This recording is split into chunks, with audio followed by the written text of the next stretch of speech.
I was doing my daily reading this morning, and I came across a quote that just got me kind of fired up and re-energized me after like 3 really long weeks. So I just wanted to talk about it. This will probably be fairly disorganized, a little bit hectic, but it just got me excited. I just felt like I had to say something about this. I was reading from the Summa, and Aquinas has this quote. It says, "Man has a natural aptitude for virtue, but the perfection of virtue must be acquired by man by means of some kind of training." And yeah, it reaffirmed me in a lot of the opinions and things I've been advocating for. Because one of the things I've become a really strong supporter of as I've matured as a Christian is regular, regimented, scheduled in Christian or religious practices. I'm talking about like daily prayer, prayer 3 times a day, scheduled, morning, around noon, at night, those kind of things. These are things that I've implemented in my own life that I've become a very strong advocate for other people. And as I've advocated for these things, there's 2 criticisms that I've often gotten that I think understanding this quote just perfectly answers. The first one is people saying, well, okay, show me in the Bible where it says I have to do these things. Because yeah, I mean, the Bible would recommend prayer and reading the scriptures to some extent. You could probably find a way to justify it. But it doesn't say I have to do it every day, and it doesn't say I have to schedule it into my day. And that's a fair criticism in one respect. Because, yeah, the Bible doesn't say we have to do these things a certain number of times a day or at certain times throughout the day. But the Bible does say that we're supposed to love God with all of our hearts and all of our minds and all of our soul and all of our strength. And part of what that entails is following his commands and doing things like praying and studying, reading the scriptures. And the concern and question that I found in myself that I think applies to a lot of people is, okay, are we actually doing these things? And I think the answer for a lot of people is, well, no, I'm not really doing these things. That was my answer. And then the question is, okay, how do I start doing these things? And as Aquinas says here, to get to the perfection of virtue, to improve in our virtuous acts, we need training. We need something scheduled. We need something regimented. We need something that's going to help rehabilitate our spiritual death, because we are all living that. We're born into it through original sin. And so at a certain point, I decided myself to start just trying these things.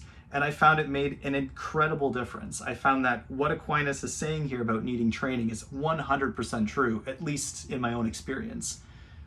Because not only did I find I was praying and reading the Bible more when I started doing it regularly and scheduled in my days, but I did it more passionately as well, which I think is one of the things we're after. And I think is one of the things we're scared of by making it too penciled in to our day. I think often we're scared that if we do that, then it's just going to be something we do for no reason. And I've had complete opposite experience. That the more I've done these things because I know I should, the more I've been able to do them because I want to. Especially in prayer, as I have forced myself to pray a certain number of times every day, I found myself much more often wanting to pray more and really being able to pour out my heart passionately to God, expressing love for him. I never thought I'd be the person to do this, but I've had multiple times now where I'm just sitting there for several minutes just saying like, I love you, Jesus. And I think the reason for that, as I've reflected on it, I think the reason is actually the answer to the second objection, which this second objection is people saying, okay, well, now you're just saying salvation's based on works, and you're saying you're going to do it by your own strength, and you're going to pull yourself up by your bootstraps, and you've destroyed grace, and now there's no faith in your life, and you've completely messed up the gospel. And my response to that is not at all, because the false assumption in that criticism is that I'm growing in virtue now by my own strength. And that is not the case. Because despite the fact that, yeah, I'm scheduling these things into my day and I'm forcing myself to do them, what I've found is that it becomes an opportunity to open myself up to God's grace in my life. It's absolutely not by my own strength that I've gotten better at these things. But what forcing yourself to read the Bible and pray regularly does is it lets you come before God and say, okay, work on me. Give me grace, give me mercy, give me love, give me peace, give me these things. I'm here, I'm open, I'm ready. It makes you receptive to the power of God in your life. And that's been my experience, because those things I described about passionate prayer and just overwhelming love for Christ spewing out of me, it's definitely not by my own work, let me tell you.